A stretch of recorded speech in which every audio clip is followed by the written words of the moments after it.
Assalomu alaykum, hurmatli radio anglag'uvchilar. Adabiy anglatish programmamizni anglashinglarni qarshi olamiz. Bugungi programmamizda yozuvchi Xivir To'mirning Shinjan xalq nashriyati tarafidan nashr qilingan Abduqodir Damulla haqida qissa nomli tarixiy romanining davomini anglatamiz. Biz qachongacha yotamiz? Agar uyqumizni ichib, hoshimizni topmaydigan bo'lsak, holimiz xarob bo'lur. Hadisda qiyomat kuni hammadan ko'proq azob chekuvchi o'z oilasini nodonlikda qo'yg'uchidir deb ko'rsatilgan. Biz yana nima uchun o'qitish usulimizni isloh qilmaymiz? Hozir Misr, Istanbul madrasalari islohot yurgizib, jiq unum hosil qildi. Men chinligan odamning hammasi kelishdi. Bir oshu dahriy domulli kammidi. Bu dahriy oshundoq yo'nab ketdi-mi? Har qaysirda katta boylarning talabi shundoq bo'ladigan bo'lsa, Abduqodir degan murtadning bir tom chiqinni ichmaydigan bo'lsam, Allohning bandasi bo'lmay ketay. Abduqodir domullam xalqni ma'rifatga, uyg'onishga chaqirdi. U boshlagan ma'rifat yo'li portloq, u mangu davomlashadi, karvon to'xtamaydi. Alvida ustoz, yotgan joyim jannati bo'lsin. Alvida.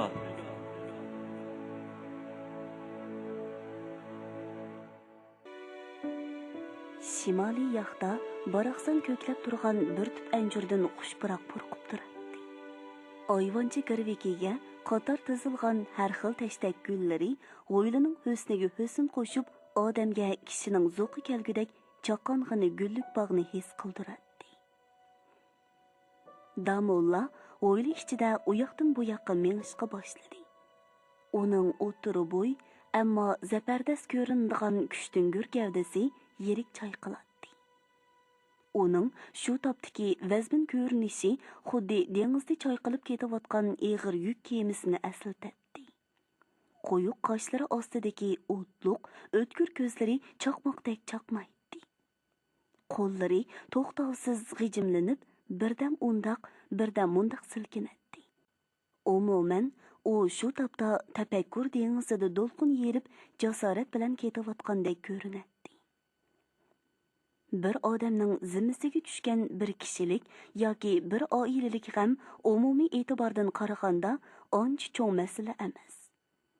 Bu xuddi baqqolning kundalik savdosidan o'z sarmoyasini chiqarib elib, ozroq foydaga erishsa, put qo'lini uzun sunib g'amsiz yotganiga o'xshaydi. Lekin o'z g'ami yoki oila g'amidan xalqib, butun yurt, butun xalqning g'am qayg'usini o'z ustiga elib olg'uchilarning g'ami undaq yenik ham oddiy emas. Balki tog'dan eg'ir, dengizdan cho'nqur. Abduqodir Damullaning g'ami ana shundoq tog'dan eg'ir, dengizdan cho'nqur edi. Uning yuragida butun yurt, butun millatni uyg'otish, ma'rifat chiroqlarini yiqib, xalqni nodonlik, jaholatdan qutuldirish, turlik mazhab, xurobiy aqidalar tufayli pok inovatini ojizlashtirgan islomiyatni poklashtirish.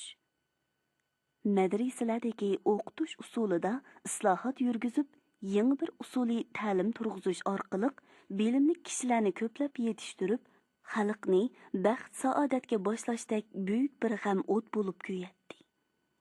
Bu o't oddiy emas albatta. Bu o'tning cho'ngluqi, cho'nqurligi, harorati shu o'tda kuyishni bilgan kishilarga ma'lum. Bu o't hech vaqtda biror jonon yo'lida kuygan o't bilan o'xshashmaydi. Ba'zan kishilar o'z hayotini biror jononga ko'ydim o'chdim debla qurbon qilishi, butun asli vaslidan tugishib ketishi mumkin. Bu qanchalik ish? Jonon o'tida kuyish, uningga talpinish dunyoga to'ralgan har qanday bir erkakka nisbatan tabiiy, normal ish-ku. Bundaq o'tda olimlarmi, zolimlarmi, donishmandlarmi, qoli-qo'mshoqlarmi, shaharliklarmi, yezi sahroliklarmi o'xshashli kuyib, nasl qoldirish yo'lidagi o'z burchini ado qilishni biladi. Ammo yurt g'ami, xalq qayg'usidan iborat bu alohida o't kuyish va kuyishni bilish hamma odamga nisb bo'lavermaydi albatta. Atidan kechgacha biror jononni qo'g'lishib, kursuqqa kirgandek so'kildab yurguchilar. Birər kecha zina ko'rpisida ig'nab qo'yib, umrvoyat numus va pushaymon azobida qolg'uvchilar. Atidan kechgacha choz soqolni oldirib yelishqimi vaqt chiqarolmay, ko'rt bovuz deb qortishilab, tirnoq qupiritib o'ltirg'uvchilar. Birər sartanga, birər misqol oltin poydini qo'g'lishib, so'kuldab yurgichilar. Atidan kechgacha choyxonadan chiqmay, choyxo'rlik qilishib, quruq gap sotquchilar. Pishitni posatchilar, jasuslar yoki bulung puchqoqlarda penak chekishib, oyig'i chiqmas xiyollarga berilib, ma'nisiz kun o'tkazguchilar. Hayotlikning real lazzatlaridan voz kechib, mutlaq go'zallik, Allohning ishqida o'rtanimiz deydigan eshon so'pilar. Yana allaqandoq chokini ishlar bilan shug'ullanguvchilarga yurt g'emi, xalq qayg'usidek oliyjanob o't kuyish mutlaq nisb bo'lmagan. Ular faqat o'zlari tanlab olgan ana shu chokina loppida yenib o'chib qoladigan o'tlardan kuyib, kulga aylanadi xolos. Damulla kuyayotgan bu oliyjanob o'tda muayyan g'oyaga ega mutafakkur olimlar, amaliyatchi fidoilar, kelgusiga umidvor qarab, istiqbolning porloqligiga ishonguchilarli kuyidi. Damulla hamon mongmoqda. Uning eg'ir g'am yuklari ortilgan gavdasi yirik chayqalmoqda. Bir qancha kun zish davom qilgan so'z-suhbatlar uning ko'z oldidan go'yo sapga tizilgandek bir-birlab o'tmoqda. Musohiba, muhokamalardan chiqqan xulosa shu bo'ldiki, xalq ma'rifatga, uyg'onishga taqozo, taraqqiyotga bo'lgan talab ustun. Bu kishini xushal qiladi. Lekin suvning eqishi, tukning yetishi degandek ko'na aqidalarmi mavjud. Bu xil aqida mohiyatda ma'naviy qulluqdan boshqa narsa emas. Biz kim edik? Kim bo'lib qoldik? Biz qandoq edik? Qandoq bo'lib qoldik? Bizni mushu holga keltirib qo'yg'ichi omil dal shu suvning eqishi, tukning yetishiga beqib ish ko'rishdek qulluq aqida emasmi? Buningga qandoqmi sukut qilg'ili bo'lsin? Ularning maylicha bo'lganda al beshiga tushgan baloyi ofat, zulm zalolat, kulpat asorat, qora bulut, qorong'u zindonlar, kishan zanjirlar ayni paytda davom etsa, o'zlariga hamma odam qulluq qilib shartsiz itoat qilsa, titay-shitaylar, ombal g'o'jilar apyun chiroqlari to'yida yonpashlab yetib, kayib saposini suriversa, islom aqidalarini buzib, topa va tijorat kasbiga aylantirib, riyokorlik bilan kun o'tkazguchi mollalar, qozi muftilar, mutavalli so'pilar, pul molga, foydaga heris osh ko'z boylar, mansab obro'yga berilguchi bek va bekchaklar o'z maylicha yurt va xalqni dastlab chaylab, talon-taroj qilsa bo'lamdikina. Ularning mundoq yovuz mayliga qandoqmi yo'l qo'yg'ili bo'lsin? Damullaning qo'llari nima uchundir qattiq g'ijimlanib, mushlari tugilatdi. Gohida sandalga urilgan bosgandek qattiq silkinatdi. Mumkin emas. Hargiz yo'l qo'yg'ili bo'lmaydi. Xalq yo'riqlikqa tashna, ma'rifatga muhtoj, baxt saodatga taqozo. Xalq ulug', al-royi hammadan a'lo. Xalq talabi bo'yicha ish qilish kerak. Ushtumtut ishq halqisi taraqlab Abduqodir Damullaning xiyoliga barham berdi. Ichki hovlidan o'g'li Abdul Aziz yugurib chiqib eshikni ochdi. Bir to'p mehmonlar kirib kelishdi. Assalomu alaykum. Mehmonlar yiroqdilla gurkirib salom berib kelib, qo'l elishib ko'rishishga boshladi. Va alaykum assalom. Xush kelishibsizlar aziz mehmonlar. Damullam har bir kishi bilan samimiy qo'l elishib ko'rishib, ahvol so'radi. Uning ko'zlaridan yengli cho'chirab turgan ochiq dard ushqunlari birdilla g'oyib bo'lib, ularning o'rnida mehribonlik nurlari yaltiradi. U intayin xushal kayfiyat ichida Xo'sh, qani aziz mehmonlar, yuqoriroq o'tishsizlar, deb takrorlaydi. Mehmonlar peshayvondagi besat ustidan o'rin oldi. Fotihadan keyin hol ahvol so'rashdi. Damollam o'z mehmonlariga udulma-udul o'ltirib, so'ralgan savollarga intayin xushal kayfiyatda javob beradi. Va har bir so'z, har bir tiniq oraliqida mehmonlarga to'yinmasdan qarab, o'z xursandligini izhor qiladi. Bugun har qaysilarini qandoq shamol uchirib kelgandi. Dedi Damolla xeylidan keyin rasmiy so'z etib. Bizni o'ziga tortib turg'uchi ustoz muhabbatidan boshqa yana qandoq shamol uchirib kelalisan? Dedi mehmonlardan biri apchil javob berib. Qaltis gap bo'ldi. Menda dard alam, g'am qayg'udan boshqa kishini jalb qilgudek hech qanday quvvatning yo'qligiga o'zim guvoh. Gap u yerda emas. Agar nozu ne'matlarga sherik bo'lish hasharotlarning ishi, dard bilan g'am qayg'uga mushrik bo'lish sodiq ixlosmandlarning ishi deb tushuniladigan bo'lsa, bizning kelishimizning sabablarimi tushunishlik bo'lmasmi, ustoz? Barakalloh, barakalloh. Ming tillaga arziydi. Dedi Damollam berilgan o'rinliq javobga nisbatan xushalliqidan tizig'i shapaloqlab turib.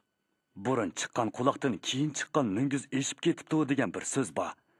Bugun bu so'z yana bir martaba isbotlandi. Mana endi o'lpatchiligimiz ko'zlagan yerdan chiqadigan bo'ldi-da. Bu mehmonlar Qashqardagi har qaysi ilm yurtlarida ta'lim elib, shu kunlarda ko'zga ko'rinib qolgan. Maslak jihatda Abduqodir Damollani qo'llaydigan. G'oya va tushuncha jihatda Damollamga o'xshashla xalqni nodonlik jaholatdan qutuldirish. Usuli ta'lim jihatda islohot yurgizishni tashabbus qiladigan yuqori darajalik ziyoli xalfatlardan edi. Endi ular ilmda texmo cho'nqurlashishni nazarda tutib, Abduqodir Damollida bir mezgil ta'lim elishni xohlab, u kishini ustoz tutgan. Umuman, xohi maslak, xohi ilm e'tiboridan bo'lsin, uningga bay'at qilib yaqinlashganlar edi. Arzimaymiz. Deyishdi ular kamtarlik bilan va yer tegidan bir-biriga qarishib jim o'ltirishdi. Ularning ilmda ustun va muayyan maslak, umidvor g'oyaga ega taliblardan ekanligini tushungan Abduqodir Damolla ularga maslakka kelib, bir hozirgacha ustozlarcha illiq nazar solgandan keyin: Xo'sh, mehmonlar, tashqarida qanday yangiliklar bor? Hech qanday yangilik ko'rganimiz yo'q, ham anglamadik. Albatta yangilik yo'q. Agar fitna, ixtilof, mujodala deydigan bo'lsak, 30 eshakka yetgudak yuk chiqdi. Shundoq-ku. Bu so'zga hammalarning masxara oralash kulgusi keldi. Damollam birdilla chiroyiga jiddiy tus elib davom qildi. Bosh valimiz Makkar Yangjangjun, shillimizga minguchi Rodibay Matiday, aqamsoyimiz janobi Nikolay, muxolifatchi Angiltira, ya'ni Angliya, aqida o'g'risi Shved missionerlari turgan yerda bizda fitna fasod, ixtilof mujodaladan boshqa yana qanday yangilik bo'lsin? Nodonlik, jaholat, hasadxo'rlik, ittifoqsizlik, mutassiblik, xurofotlik, bid'atlik va yana allaqanday vabo quzg'unlari quturab yurgan shahrimizda yangilik uchun qandoqmi yo'l bo'lsin? Maslning markazi, kasalning tub yildizi mana mushu yerda. Holbuki hukmronlar, muxolifatchilar mushu ojizligimizdan foydalanib, put-qo'limizni bo'g'ib, halokat go'donlariga so'rab mangmoqda. Bu nima degan xavflik? Nima degan dahshatli taqdir, ha? So'z bu yerga kelganda Damollamning ovozi tuyuqsiz bo'lqi tegib ketgan oltin qo'ng'iroqdek jaranglab, mehmonlarning yurak torini larsiga keltirdi. Ularning vujudini titrak bosdi. Ko'z oldida qandoqdir qip-qizil qon uyutmalari bilan to'lgan qo'rqinchli go'donlar shakllangandek bo'ldi. Qandoqdir qo'llarida xanjar pichoq tutgan rangi-ro'yi badbashira maxluqlar begunoh odamlarni turkum-turkumlab go'donga haydab kelib, qatl qilayotgan dahshatli manzara ko'ringandek bo'ldi. U yerdan ko'tarilgan nola faryod sadolari, tanazzul, halokat, munqarizlik degandek surlik ovozlar jahonni larsiga keltirgandek bo'ldi. Damollam soqolini tarashlab turib, vazmin ohangda davom qiladi. Do'stlar, yorallar, Shuni unutmasligimiz lozimki, bizning shonliq tariximiz, saltanatlik davronimiz, ro'noq topgan zamonlarimiz bo'lgan. Bu albatta tarix, o'tganki tarix. Shuningdek, keyingi zavolliqimizmi bir tarix. Ya Xudo, hozirgi g'aflat uyqumizmi bir tarix. Damollam bir oz to'xtab mehmonlarga tekshi qarab chiqqandan keyin davomlashtirdi. Vaholanki, shonliq tarix, saltanatlik davronlarimizni yostiq qilib yotamizmi? Bugungi ichki tashqi har xil sabab omillar tufayli shakllangan asorat tariximizni taqdiri iloh deb donq etib shukr qilamizmi? Agar shunda qiladigan bo'lsak, Allohning yaratishni men yaratdim, yaralmishing o'zingdan degan haq kalomiga xiloflik qilgan bo'lamizmi qandoq? Buni har bir kishi vijdonan o'ylab ko'rishi kerak.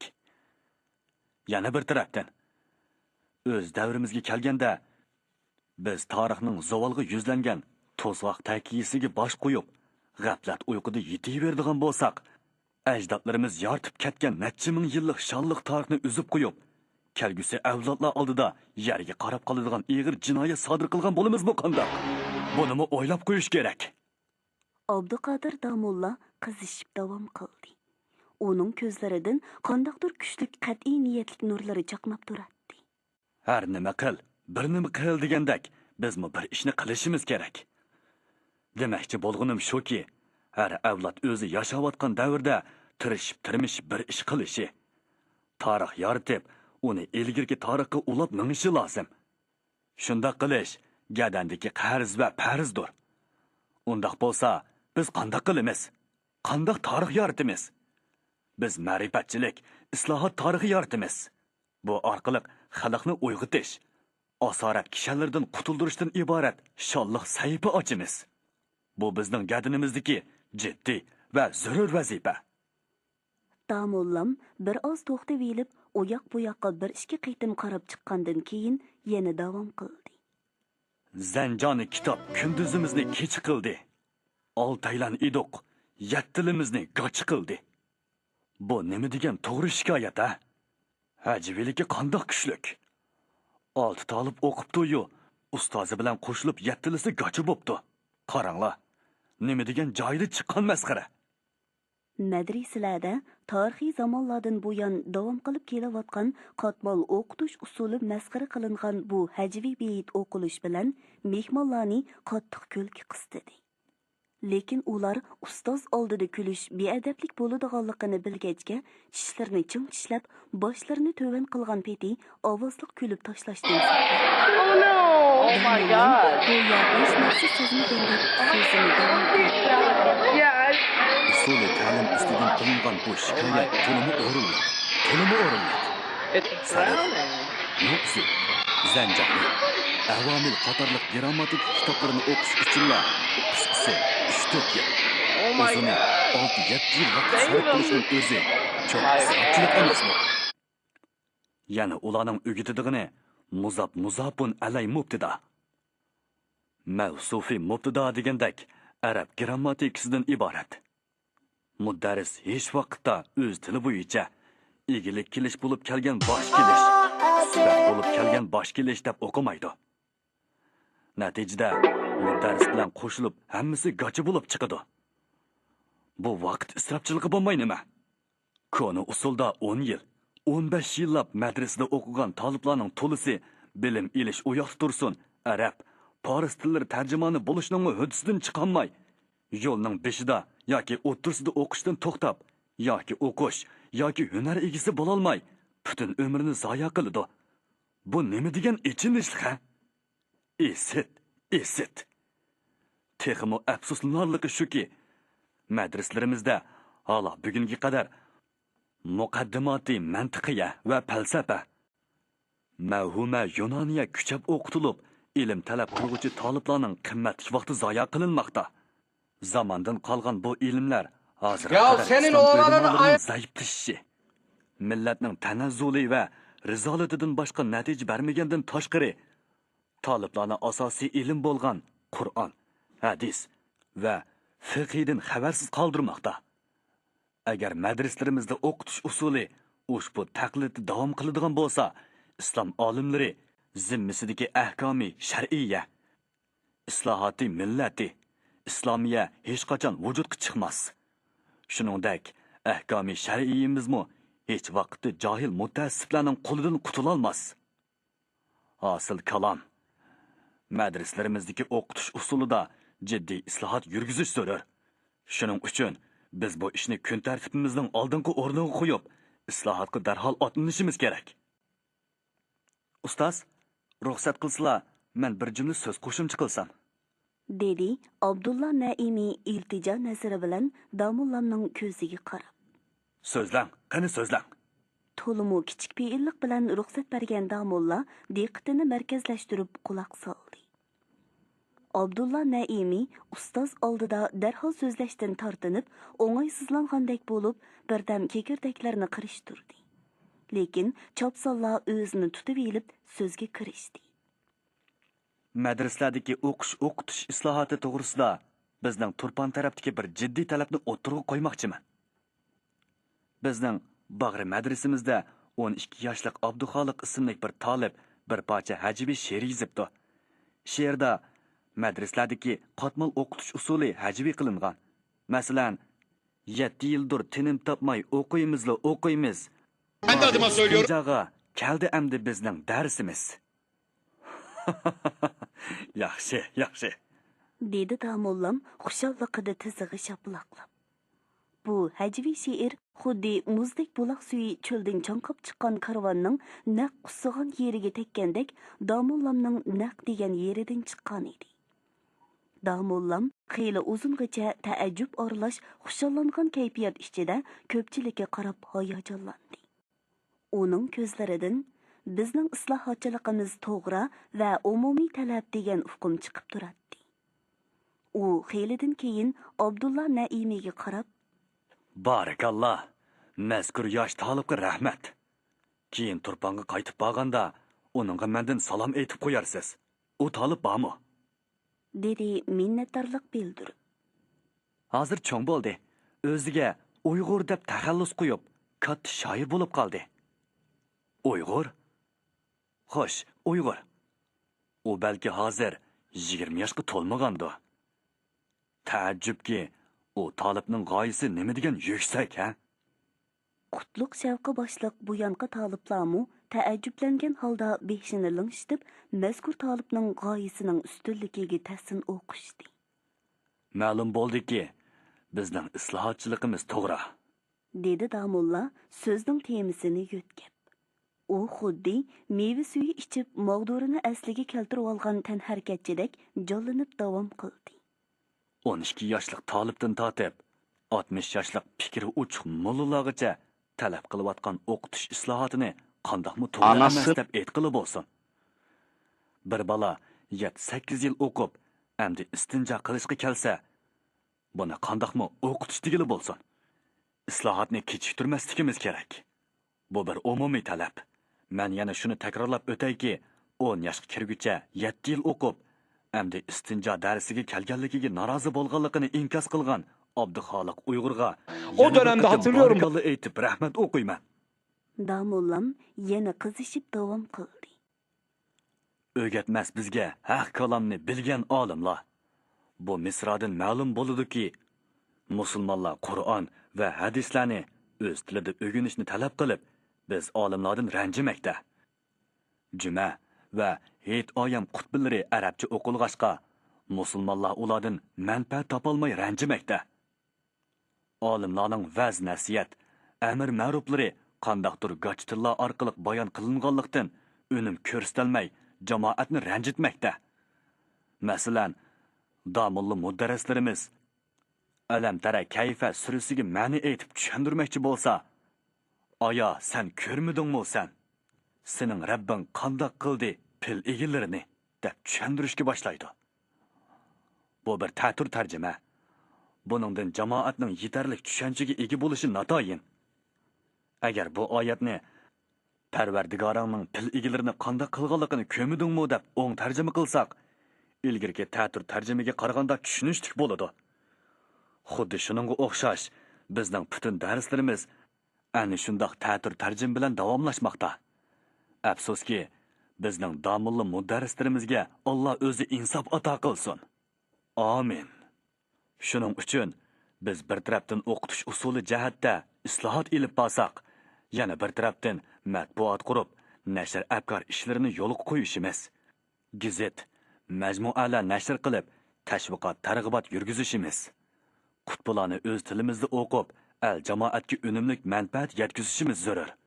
Uchinchi bir tarafdan shivit missionerlarga taqobil turishimiz kerak.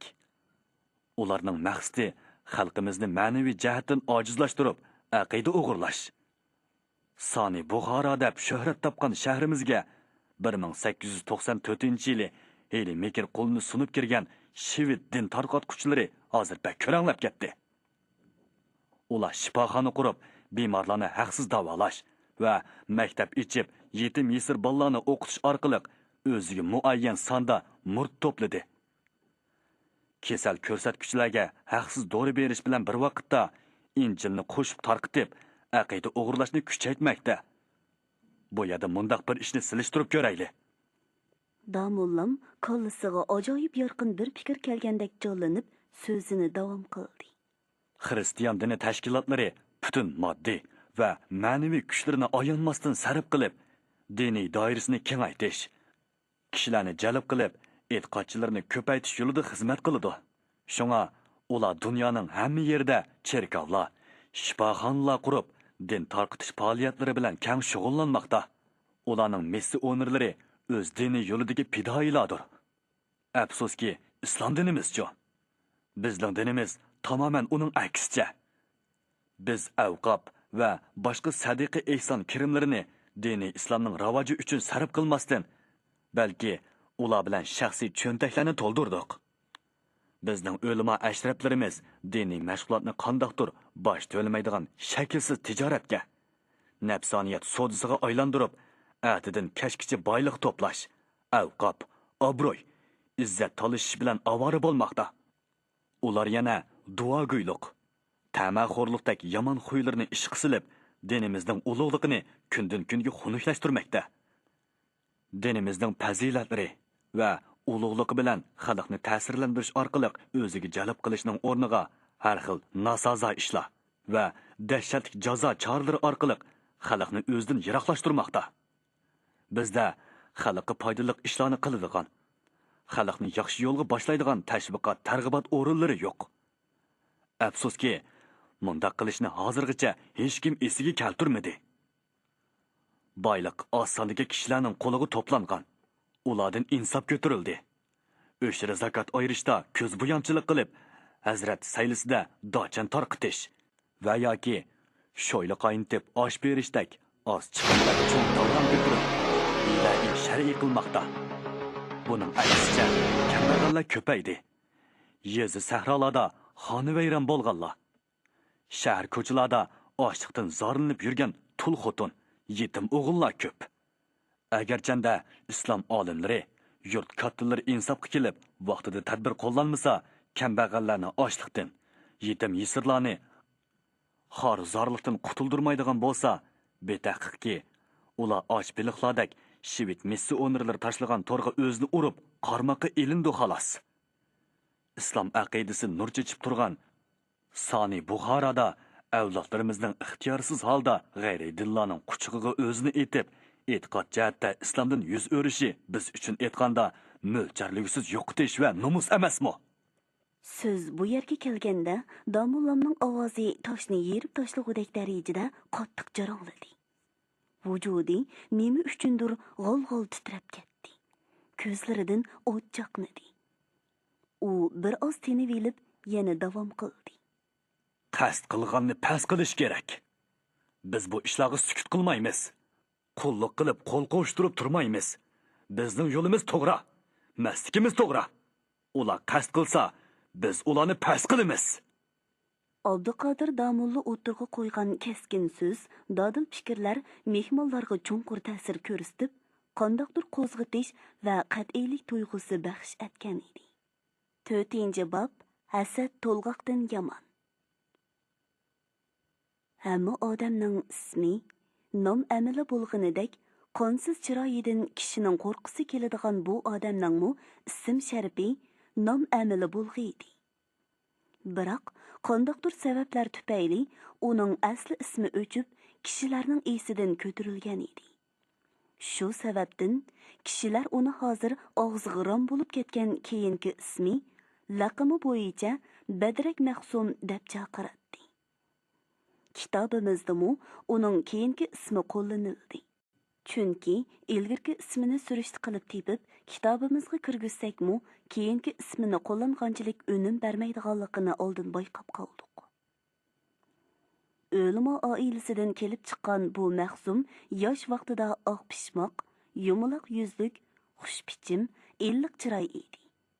Buzuqchilik yo'liga mangandan keyin chopsali o'zgarish yasagan qonsiz chiroyidan, ko'kargan lavlaridan, to'liqlangan yasalma po'lat tishlaridan kishining qo'rqisi kelsa, badqiliq, lovzu kulishlaridan odamning seskangusi keladi.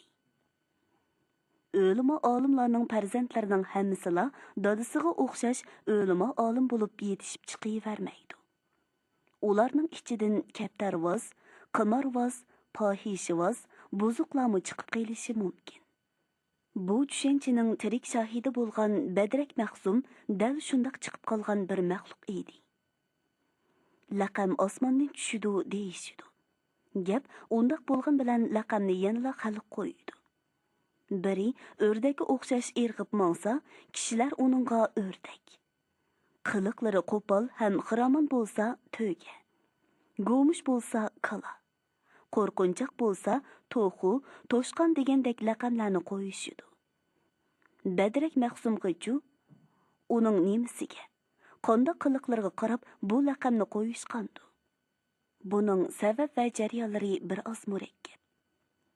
Badrak so'zi mutaham, ushuq, zong, rasvo, qilin, orsiz va yana shu xildagi nafratlik so'zlarning umumiy yig'intisiga to'g'ri keladigan haqoratlik so'z.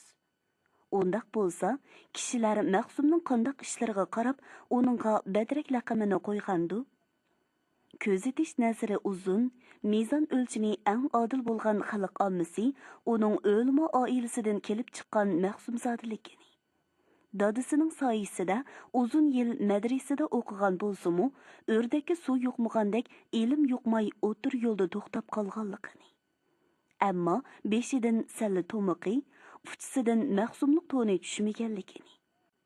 Dal shundoq taqvodorlik niqobi ostida buzuqchilik, kayib sapa yo'liga menib tushkunlashganligini. Nazarda paloq tuxumdek sesiganligini besh qo'ldek aniq biladi. Buzulgan bu Mahsummu odamni ko'rsa odamcha, olvosini ko'rsa olvoscha so'zlaydigan. Ahli ilm so'rularida Mahsumzodalik dasmoyisini ko'tirib chiqsa, ulfatlarini topganda chilim chekish, qimor o'ynashdek paskashliklar bilan shug'ullanib, xalq nafratini tegi-tegidan qo'zg'aydigan razil shaxs bo'lib qolgan edi. Xalq uning mundaq razilligiga qarab, bir mazgil uni kasofat Mahsum deb atashdi. Uzun o'tmayla uning uchiga chiqqan shaxsiyatchi, hasadxo'r, fitnaxo'rlikdek nochor illatlarni sezgan omma ilgirki ismini amaldan qoldirib Badrak Mahsum deb atashdi. Bu ism uningga qo'g'ishunda qo'ygandek uyubli qoldi. Yovdan qo'rsqiga to'ralma paydo qilib olgan baxtsiz ayol kundan kunga yo'g'inib ketayotgan qo'rsqini al nazaridan qandoq yo'shirish va qandoq bo'shini velish qo'yida kunlarni qandoq beoromlik ichida o'tkazgan bo'lsa, ichiga Asad ismli to'ralma paydo bo'lgan Badrak Mahsumning kunlarimi shundoq beoromlik ichida o'tmoqda edi. U beorom bo'lg'ili xeyli kun bo'ldi. Qachonki Abduqodir Damulla Qashqarga keldi, shu kundan boshlangan ochiq to'lg'oq uni qattiq azoblashga boshladi. Ya kechasi uyqu yo'q, ya kunduzi orom. Kechasi amdili uyqu topay deganda ko'z oldiga heytgoh va u yerga to'plangan sanjaq-sanjaq odamlar. Ularning o'ttirisida yangroq ovoz bilan so'zlayotgan Abduqodir Damulla. Anglovchilarning diqqat e'tibori va olqish sadolari. Damullam sharpiga bo'lingan choy bazma, Ziyofatlar üzülməsdən morjandek tizilib keletdi-də, bütün bədəniga ochiq zəhər taraydı. Bundaq ahvolda u qandaqmı uyqu tapsın? Gündüzlärimi o'xshashla bearam bo'ladi. Yoki uyida oromida o'ltirolmaydi. Yoki ko'chada. Sarmandin qum darvozadan kelib ketayotgan kishilarning hammasi uningga Abduqodir Damolani ziyorat qilib ketayotgandek tuyuladi-da, o'ltirgan yeridami birdan besib o'ltirolmaydi. Bugun u uyda o'ltirolmay yana ko'chaga chiqdi.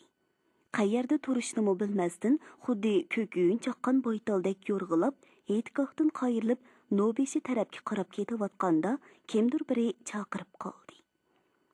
U ishtik to'xtab qayrilib, so'l tarafdagi kitob furushliq do'konida o'ltirgan g'ildirak Damolani ko'rdi-da, xush bo'lib uchqandek berib uning bilan ko'rishdi. Hoptig'i shopiti to'ng'riliqi marazda degandek, Badrak Maqsum bilan g'ildirak Damolaning o'zaro tepishib, munda qizg'in ko'rishganligi atrofdagi kishilarni ajablantirmay qolmaydi. Ular bir-biriga nima degan qizg'in, nima degan ko'ngillik ha?